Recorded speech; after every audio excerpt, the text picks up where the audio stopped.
o fim dos tempos, é a decadência total da moral. Moral que ele pode transmitir para uma criança. Aborto, radicalmente contra. Ah, mas foi estrupada. Não é um objeto ou uma coisa que a gente pode descartar. Eu nunca pesquisei nem tive curiosidade. Olha, eu não tenho opinião formada, porque minha informação é muito pequena a respeito disso. Esses foram apenas alguns exemplos de ignorância, opiniões que demonstram a falta de sabedoria e que limitam o pensamento para o novo, fechando assim seus olhos para o conhecimento. Atualmente, vivemos em um mundo caótico, principalmente nas grandes cidades, em meio a tanta barulheira, confusão, trânsito e pessoas indo de um lado para o outro que nem percebemos o quanto nos distanciamos um dos outros.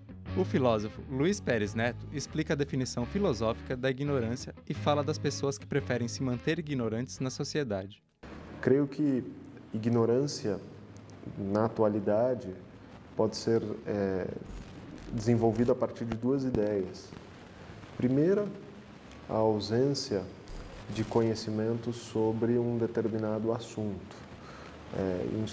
Uma segunda definição que eu pensaria para explicar a contemporaneidade seria a ignorância daqueles que querem se manter ignorantes, que preferem não conhecer uma determinada realidade, seja porque essa realidade vai em direção contrária àquilo que a pessoa pensa, sente, ou simplesmente por vício ou por uma má formação, uma deformação conceitual. A ignorância da qual falamos não pode ser vista ou sentida, apenas sabemos que ela existe, mas não a percebemos com clareza. As formas de ignorância podem ser manifestadas de diversas maneiras, como falta de conhecimento sobre uma religião, sobre tatuagens e piercings, na união de homossexuais, na política e nas questões de escolha, como uma mulher abortar, sendo muitas delas preconceituosas. Luiz Pérez acredita que há relação entre preconceito e ignorância. Para ele, o caminho é se abrir para o outro para evitar esse tipo de prática. Previamente eu já dou o meu conceito em relação àquela pessoa e no tribunal da minha moral eu atribuo os valores XYZ. Claro, isso é uma atitude ignorante, porque pressupõe um desconhecimento dessa alteridade dessa outra pessoa. O que eu dizia um pouco antes, dessa necessidade de se abrir para o outro, é uma forma de eliminar ou de alguma maneira evitar ações preconceituosas, que sim, são ações que respondem a esse universo de ignorância, né? Agora, não nos enganemos, que muitas vezes os preconceitos eles são assentados no ódio também, né? E aí já é outra coisa, a pessoa ela conhece, ela sabe, mas ela não aceita por uma questão, seja ela de ordem religiosa, seja ela de ordem política, ou simplesmente de ódio, e aí ela execra aquilo que ela não gosta e subjuga dentro daquilo que a gente chama de atitude preconceituosa. Por fora, somos todos iguais, porém algo nos divide, tornando-nos diferentes por dentro. Opiniões pobres, ignorantes e sem conhecimento nos separam, levantam muros entre nós. Esses muros são invisíveis, ninguém pode vê-los, mas quando tocamos, sabemos que ele está ali, dividindo opiniões e afastando nossas essências. Para Luiz Pérez Neto, a atitude de ser ignorante é um agente causador que levanta esses muros. Acho que mais do que a ignorância é a atitude ignorante ou a atitude de manter-se ignorante que de alguma maneira constrói esses muros, essas barreiras que segregam, que excluem. Derrubar esses muros de ignorância é algo obscuro. Segundo o filósofo, a mídia colabora para manter as pessoas na ignorância, ao tentar apresentar verdades absolutas que limitam o pensamento para o diferente. O cidadão comum, ele está de alguma maneira submetido a um contexto midiático onde determinados fatos são apresentados como verdades absolutas, sempre desde um viés extremamente odioso, preconceituoso, que não colabora para que de alguma maneira as pessoas se movam de uma atitude de ignorância para uma atitude, para uma abertura ao conhecimento mais amplo. Esses muros têm ficado ainda mais fortes, mesmo na era da informação. Hoje, com os avanços tecnológicos e o aprimoramento da internet, a informação está ao alcance de todos.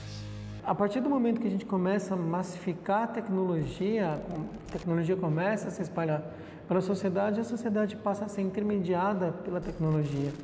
E aí a gente tem vários tipos de denominações diferentes. Cybercultura, tecnologia de informação, era pós-industrial.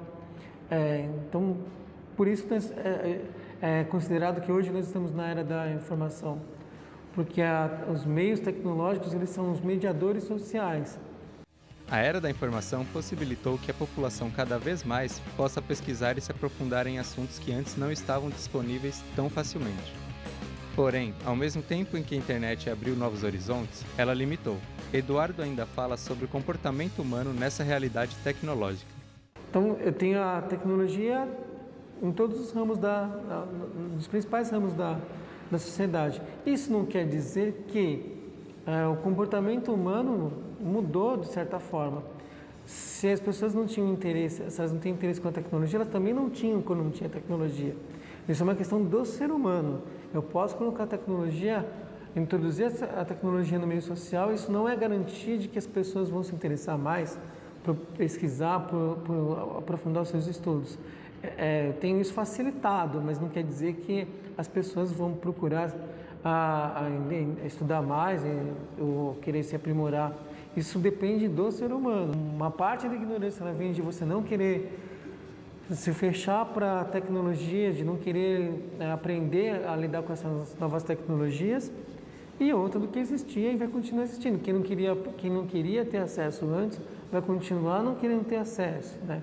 Eu posso ter o meio facilitando esse processo, mas depende muito mais do ser humano ir atrás, querer aprender, do que a tecnologia deixa pronto para ele. Apesar de toda uma rede com as mais diversas informações, as pessoas baseiam seus pensamentos através de seus grupos sociais. Dessa forma, selecionando e escolhendo assuntos que convêm para o meio em que estão inseridas, como diz o sociólogo Heitor Batagia. Nós não levantamos muros de ignorância. Nós estabelecemos relações diferentes com diferentes pessoas. Tanto o Roberto da Mata fala muito, que é um antropólogo que veio para o campo da sociologia já há alguns anos, fala muito das relações pessoais, como o Sérgio Buarque de Holanda fala do brasileiro como homem cordial. O homem cordial é o homem que trabalha com o coração, trabalha essencialmente com a emoção, não trabalha com a razão, com a mente. Então, nesse aspecto, o homem cordial não é o homem bem educado, é o homem emotivo, é o indivíduo emotivo. Nós nos relacionamos com o mundo e com as pessoas de forma cordial, de forma emotiva acima de tudo.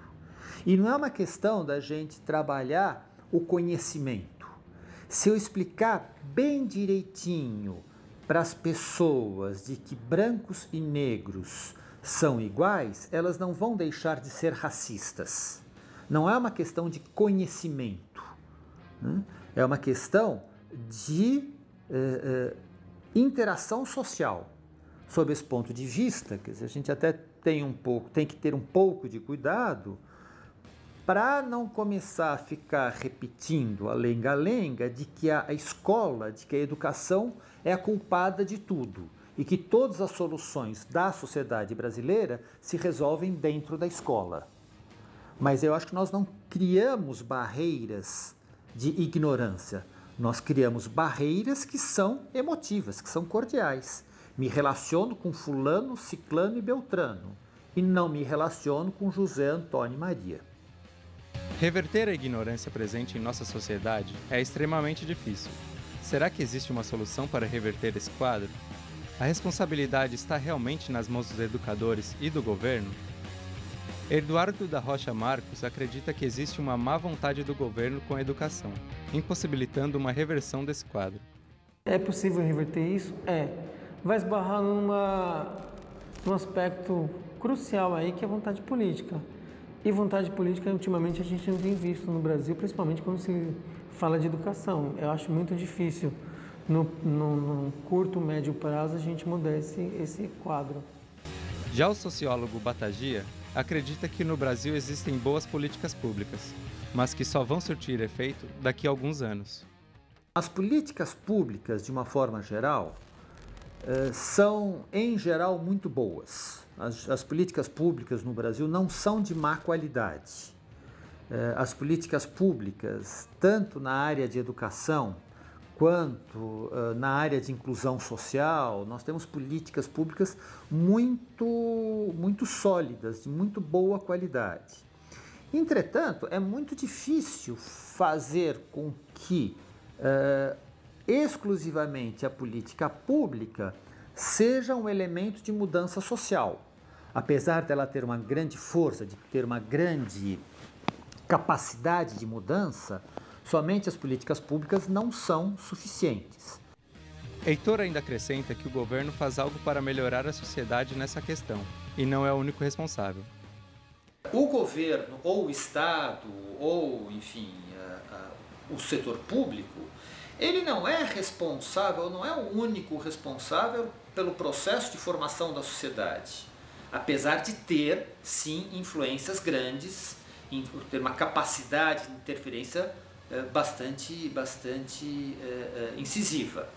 Mas não é o único elemento, é um conjunto de outros elementos que também são importantes. Então, não acho que o governo ou o Estado não esteja fazendo nada. Está fazendo, sim, e as políticas não são ruins.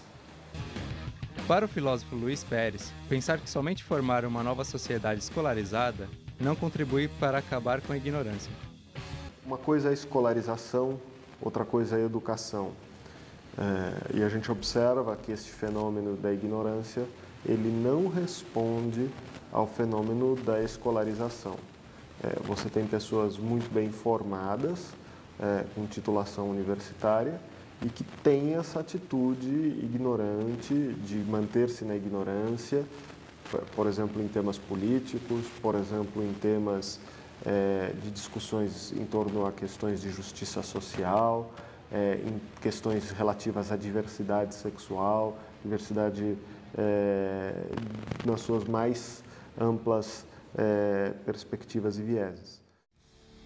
Segundo o famoso filósofo alemão Byung-Chul Han, vivemos em uma sociedade do cansaço. Há um certo cansaço ao conhecimento.